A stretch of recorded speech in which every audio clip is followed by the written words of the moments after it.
did not have a lot of Bible training. I certainly know the story, but for me it wasn't directly related to homosexuality, and it wasn't ever put in my face that way because I'm not homosexual.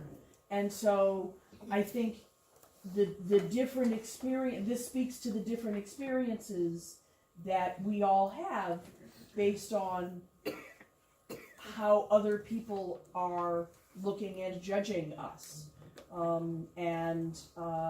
It frankly, it just surprises me that anybody would throw it into your face. But that's just because I grew up in such a liberal tradition that I wouldn't do that sort of thing. Yeah. So, Kathy. Could we have a bibliography as well? There were several books mentioned, and Yeah, I think that's a great thing to put into the Cliff Notes, kind of a bibliography for the class. Because I don't know if you know, but this isn't that well researched. I was afraid of that. I'm Saran. I would have liked to have heard the rest of what she had to say. Oh, no, I was. If you had more, but I was taught by my grandparents, so I don't know that this is anything that has to do with generational. If I was taught by my grandparents who are 80 years old now, almost 90, that this was all about based on homosexuality. So I don't know that it, just like this young lady had said, that she was taught the same thing, and she's Same age. she's probably about the same age as my grandparents. So I don't know that it has anything to do. But how the big talk in my home has been me, a true believer, saying my God is not going to condemn me for being this way. If I was going to be, then he would have taken it from me years ago when I went into the dark place that I did because I thought that I was going to hell for being a homosexual. Her, on the other hand, is saying no, and I'm saying, as everybody else here is saying, they're all theologians, a lot of people, it's like the telephone game. But what I did learn was that, one thing was done in the 19th century, and this was written in the 17th century. So, this is a lot of ammo for me, because I have a lot of people that come up to me, as I'm sure anybody who's in my situation does. This is when I heard about this tonight, I was stoked. Let's get aimed, let's get ready so that I am able to actually, go out with some ammunition and say, this is what it really is, So thanks to all of you. Yeah. Amen. Bree. So I want to echo off of that. Yeah, the people who taught me in Sunday school that it was wrong to be gay. The people who taught me in Sunday school when I was a kid that story was about how it was being wrong. That was wrong to be gay. We're all 20 years older than me. So yeah, it's not a generational thing. And I want to again speak to something that Joe said, and I think that there's a very important difference in word there, and it is privilege. Because if you grew up in a liberal church, even if you grew up in a more loving environment, you didn't have your life threatened with that verse. You weren't chased down with hatred with that verse, and it is a privilege. I was, so I'm headed to my church's World Conference this weekend. The last time we did this 3 years ago, I was a chaplain, and I guess it was 6 years ago, outside of the conference was Westboro Baptist Church. Yeah, you can imagine. And at that conference, we affirmed, everybody take a deep breath, we affirmed LGBT marriage and clergy, and of course they were camped out to make their statement. And I was in my naval officer uniform, and they were just screaming at everybody going into this conference. And the signs that they were holding up were all about Sodom and Gomorrah. And when they got to me, I'm not going to tell you what they were saying to everybody else, but when they got to me, they added baby killer. And I went, oh, you're adding something from Vietnam. That's really nice. But I walked up to them. Nobody else walked up to them, and I said, the sin of Sodom was one of inhospitality. And I want you to know that all are welcome here in this place, even you. You're welcome here. The Word of God is about love, and I'm sorry if it's been used in a way to hurt. Sorry, because that's not how it should be used. As a chaplain, something that I learned in counseling people that had gone through rape is that rape really doesn't have anything to do about sex. It's more about power and abuse of power. And what's happening in the story of Sodom is, it's not sex, it's an abuse of power that's going on, and God is condemning how that community is treating the stranger. And so it's really an ugly thing the way that it's been twisted, because it's saying, take care of your most vulnerable. Isn't it just ironic how these stories get twisted? It's ugly, and it makes me want to cry. Kathy. Well, I just want to say, I don't think it's always the people that are hurting you with it. They are victims of what they were told.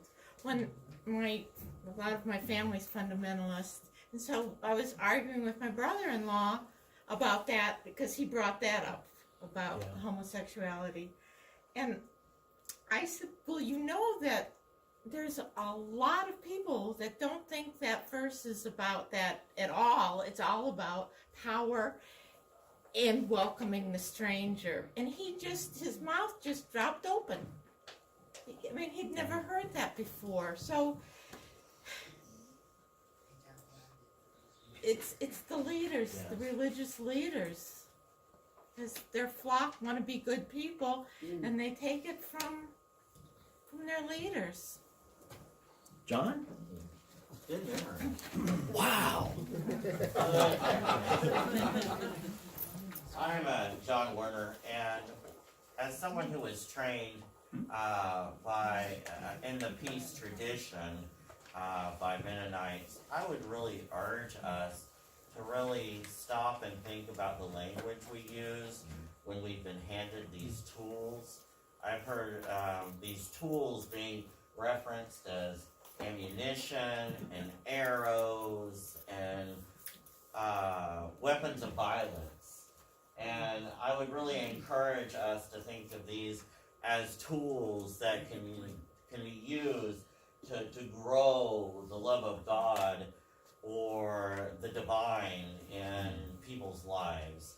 So I would just like to bring that up and to add that to our covenant or framework of how we can look and share the tools that we're being given and how to use them properly. I think that's a great thing to add. That is. I like that. Halcyon. Well, hi, I'm Halcyon. I work with Brother Denis at East Shore Church. And I was just listening to everybody's, I was taught, I wasn't taught, I'm this generation and I'm that generation. And it came to me to realize I'm privileged. I'm in an unprivileged situation, to rephrase my tools. And I'm wondering also who the teachers were, because that's what I think. And so in my family, my grandparents who died in their late 90s, 20 years ago, thought of this story as being against homosexuality. Mm-hmm. But they're also Southern Baptists. Me too. from what's I can never remember the Christian group, but they make Southern Baptists look like views. You know, so they're coming from this really insanely strict. So, and they were the ones being the teachers. So they taught their children.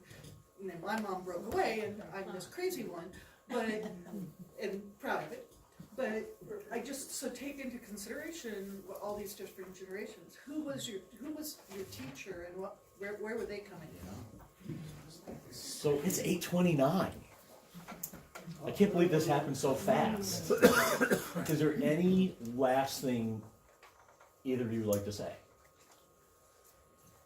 I think I saw one last hand up in the back. Yes, my name is Don Davis. I'm over here. I just want to say that it is getting better. My kids are 6, 7, and 9, and to them, homosexuality, transgender is just a normal thing to them. We have 2 members at the church here who were married, and we were just getting her first. Like, Daddy, are they married? And I said no. So they're engaged, but they are getting married. So to them, it's normal, it's commonplace, but my parents were raised Southern Baptist, so the way I was raised was totally different, and I'm trying to flip the script on that and, you know, make it better, but it is going to get better. But it's generational and it's situational. Yeah. And it's good to know that things do get better in that way, even though in a lot of ways things stay the same. No, I mean, Right? Like we're still living in a world Correct. where walls are getting built to keep people out and to make it okay to do harm to them once they're in. I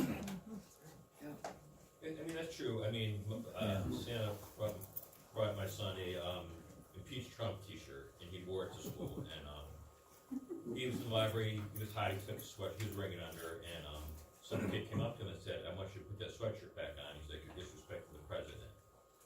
And he's like, I'm not doing that. But I mean, it's getting better, but it's incremental. Right. 2 steps forward, 1 step back, right? Would you like a cute little story? Sure.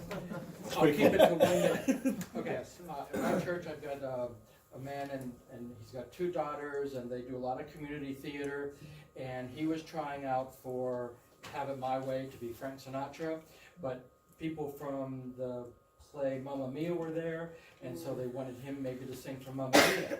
So he told his 2 daughters, who are 9 and 11, what Mamma Mia is all about. There's this woman, and she doesn't know who the father of her child is, and it's one of these 3 guys, and he kind of get together, and then the other men, then they get together, and the one daughter said, well, if you get cast as the gay guy, just ask Pastor David for some tips.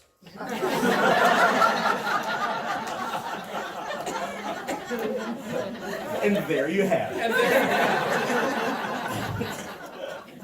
So for next time, we are going to be looking at the holiness codes.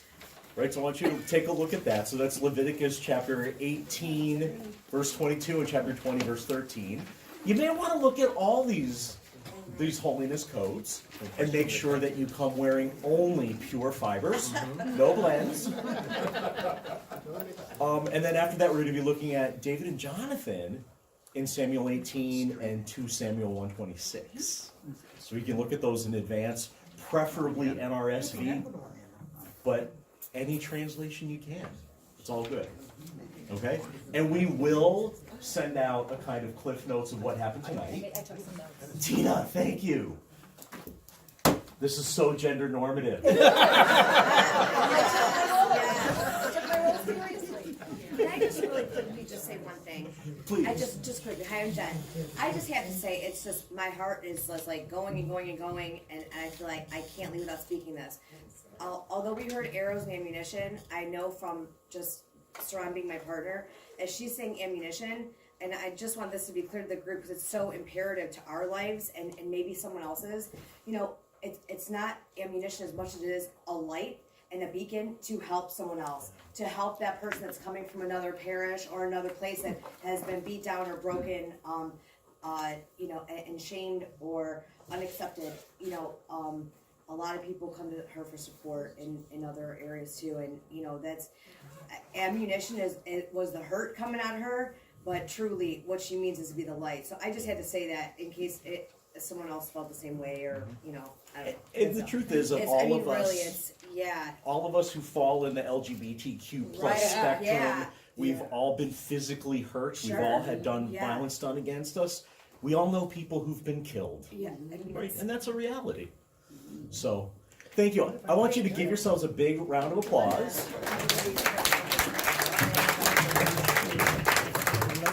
I just figured as the host pastor, I could claim privilege to send the blessing. Yes. Okay. The blessing. And also, beginning with the confession, I was one who first used the violent language. And it was one of those things, we were talking about it earlier, it happens, the words come out of your mouth and you can't take them back. It's like, I didn't want to use that metaphor. But I also realized I was thinking about folks who are victims and need to be equipped, and it comes from that perspective. And I agree, it's not the best language. And so I wanted to send you out with the blessing of a story. It's a true story, and it may have happened this way.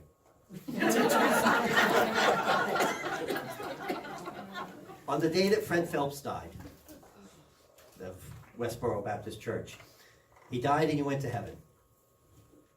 He gets to the pearly gates, and there's St. Peter. Fred figured he was a shoo-in because he'd served God so faithfully so long, and Peter's like, well, yeah, you'll be in, but there's someone here who wants to meet you. And his name is Fred. And today is his birthday. And I want you to go in this room and see this man, and when you're done with that conversation, then maybe you can come in. Fred figures that's fine, so he goes into this room, and there is Mr. Rogers, who says, let me tell you about what it means to be a neighbor. That's the redemptive story, I believe. That even Fred Phelps can get in, because even Fred Phelps can learn what it is to love your neighbor. And that's the antidote for all of this, is that we all realize there is no them. It's all us. That's right. Go in peace. And feel free to stick around and chat. I'm not kicking you out, but we're done with the And class. next Thursday, we meet at East Shore down the street, 10848 Chillicothe.